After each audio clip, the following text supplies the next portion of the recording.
اس واقعے کے بعد 70 سال کے بعد اللہ تبارک و تعالیٰ شانہ کے عذاب کا کوڑا چلا اور روم کے بادشاہ نے یہاں حملہ کیا اور ان سب کو اس بیت المقدس سے نکال باہر کیا، بہت سوں کو قتل کیا، بہت سوں کو غلام بنایا اور ہیکل سلیمانی کو شہید کر دیا۔ حضرت سلیمان علیہ السلام کے زمانے کا وہ مسلمانوں کا تھا، یہ اہل حق کا تھا۔ حضرت سلیمان علیہ السلام نے وہاں مسجد بنائی تھی، بیت المقدس کے ساتھ مسجد اقصیٰ تعمیر فرمائی تھی۔ وہ قبضہ عیسائیوں کا قبضہ قائم رہا کب تک؟ امیر المومنین حضرت عمر فاروق رضی اللہ تعالیٰ عنہ کے دور تک۔ جب حضرت عمر فاروق رضی اللہ تعالیٰ عنہ خلیفہ بنے، بیت المقدس کو فتح کرنے کے لیے روانہ ہوئے، انہوں نے کہا کہ اس کو جب ایک لشکر بھیجا تو وہاں کے پادریوں نے کہا کہ آپ لوگ اس کو فتح نہیں کر سکتے، وہ تو ایک درویش بادشاہ ہوگا، اس کی یہ نشانیاں ہوں گی، وہ نشانیاں اگر آپ کے بادشاہ میں پائی جاتی ہوں گی تو ہم بغیر جنگ کے آپ کے حوالے کر دیں گے۔ چنانچہ حضرت امیر المومنین حضرت سیدنا عمر فاروق رضی اللہ تعالیٰ عنہ اپنے غلام کے ساتھ روانہ ہوئے، گھوڑا پیش کیا گیا، گھوڑے پر سوار ہوئے، فرمایا ہٹاؤ اس گھوڑے کو، اس سے تو میرے اندر تکبر پیدا ہوتا ہے، میرے وہی اونٹنی لاؤ۔ اونٹنی پہ سوار ہوا، عمدہ جبہ پیش کیا گیا، پہنا، اتارا، فرمایا کہ نہیں، میرا وہی پرانا پیمند لگا ہوا جبہ لاؤ۔ پیمند لگے ہوئے کپڑے پہنے، اونٹنی پر سوار ہوئے، غلام کو ساتھ لیا اور راستے میں باریاں مقرر کر لی۔ جب بیت المقدس قریب آیا تو باری کس کی تھی؟ غلام کی۔ غلام نے عرض کیا، بار بار منت کی کہ آپ سوار ہو جائیں کہ قریب آ گیا ہے بیت المقدس، یہ کیا کہیں گے کہ کیسا بادشاہ ہے اور یہ کیسا غلام ہے؟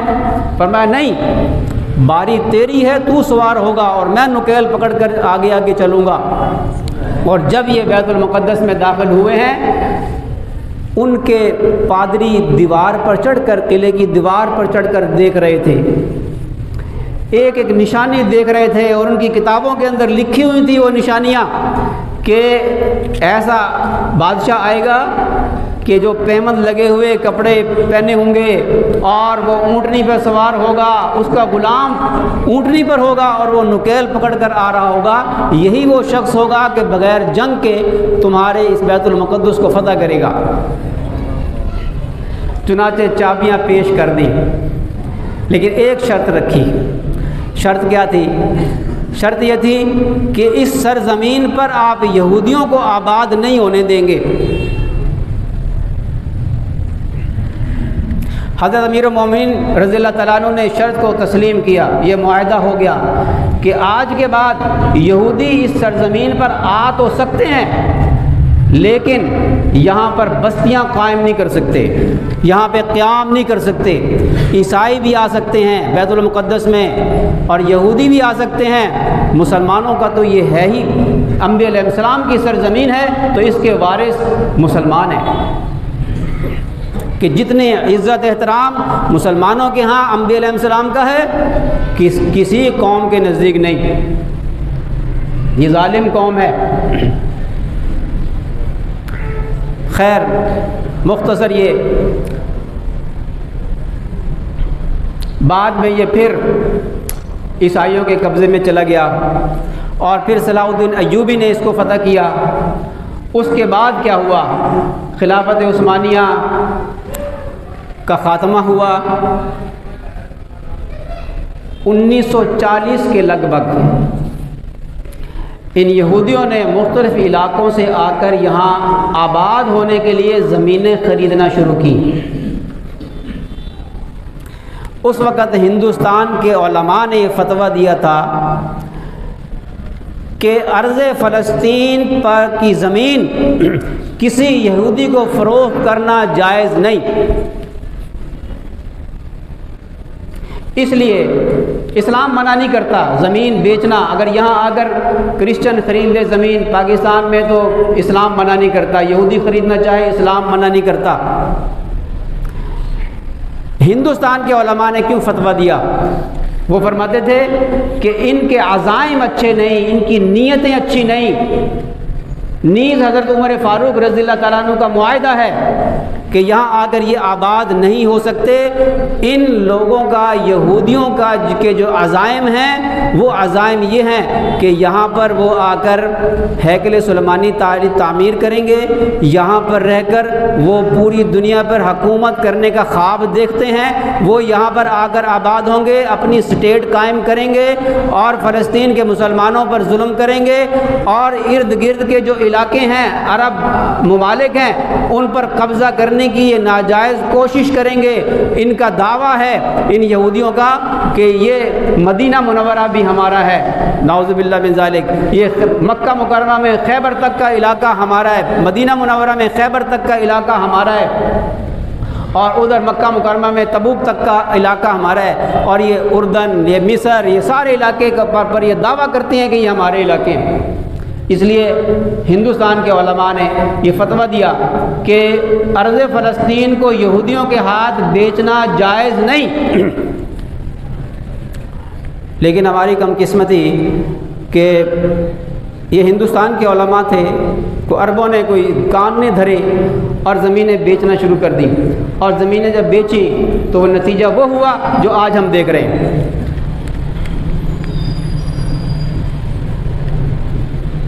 یہ گریٹر اسرائیل کے خواب دیکھتے ہیں، اور جو ظلم ہو رہا ہے، یہ جو میں نے شروع میں آیات پڑھی، اب میرے پاس وقت نہیں، وقت پورا ہو رہا ہے کہ میں اس کو دہراؤں کہ اب یہ ذمہ داری کس پر ہے کہ ان مظلوموں کی مدد کریں۔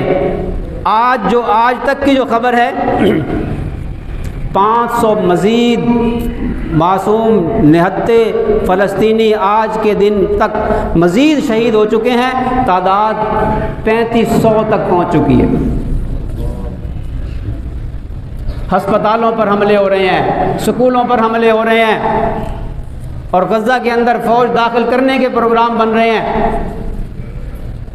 اور ہم زبانی مذمتیں کرنے پر یہ شکر الحمدللہ کہ ہمارے پاک فضائیہ کی طرف سے مصر میں پاک فضائیہ کا بوئنگ طیارہ امداد لے کر پہنچ چکا ہے، الحمدللہ الحمدللہ، اور مزید جو ہماری مختلف تنظیمیں کام کر رہی ہیں وہ بھی امداد کے لیے پہنچ رہی ہیں، لیکن امداد کیا اتنی امداد کافی ہے؟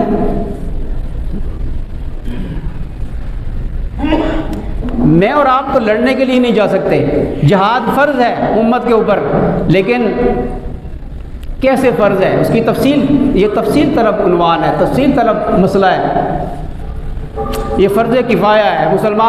مسلمان ممالک کے اندر افواج ہیں، ہماری پاک افواج ہے، اور افواج حکومت کے اندر ہوتی ہے، حکومت حکم دیتی ہے وہ کرتی ہے، اور پیچھے قوم کھڑی ہوتی ہے، قوم کی دعائیں ہوتی ہیں، ہر طرح سے مدد ہوتی ہے، اور فوج آگے کسی کی مدد کے لیے، جہاد کے لیے، قتال کے لیے روانہ ہوتی ہے۔ اس لیے ہم مجرم اس وقت ہوں گے جب ہم ایک دوسرے کو اویئرنیس نہیں دیں گے اور ہم دعائیں نہیں کریں گے، ان کے لیے ہمارا دل تڑپے گا نہیں، ہم امداد کے لیے کچھ نہ کچھ ان کے لیے جب تک نہیں بھیجیں گے اس وقت تک ہم بری ذمہ نہیں ہوں گے۔ اس لیے اللہ تعالیٰ شانہ سے دعا ہے کہ اللہ تعالیٰ شانہ ہمارے مسلمان بھائیوں کی مدد فرمائے۔ یہ حق پر ہیں، یہ حق پر ہیں، کہ مجھے تھوڑی ہسٹری تمہید باندھنی تھی، پورا بیان ہی تمہید میں گزر گیا۔ یہ لوگ حق پر ہیں۔ ایک حدیث ہے، میں آخر میں تھوڑی سی بات کر کے بات ختم کر دیتا ہوں۔ حدیث شریف میں آیا کہ ایک جماعت انطاکیہ اور اس کے ارد گرد لڑتی رہے گی قیامت تک، ایک دمشق اور اس کے گرد لڑتی رہے گی قیامت تک، ایک بیت المقدس اور اس کے ارد گرد لڑتی رہے گی قیامت تک۔ یہ لوگ حق پر ہوں گے۔ یہ حدیث میں مور لگا دی حق پہ ہونے کی۔ اس لیے یہ حماس اور ہمارے فلسطین کے مجاہدین یہ حدیث کے مطابق حق پر ہیں۔ فرمایا کہ یہاں تک کہ یہ لڑتی رہے گی جماعتیں، یہاں تک کہ اللہ تعالیٰ طالقان سے اپنا خزانہ نکالے گا کہ جس سے اللہ تعالیٰ اسلام کو تقویت بخشے گا۔ یہ طالقان افغانستان میں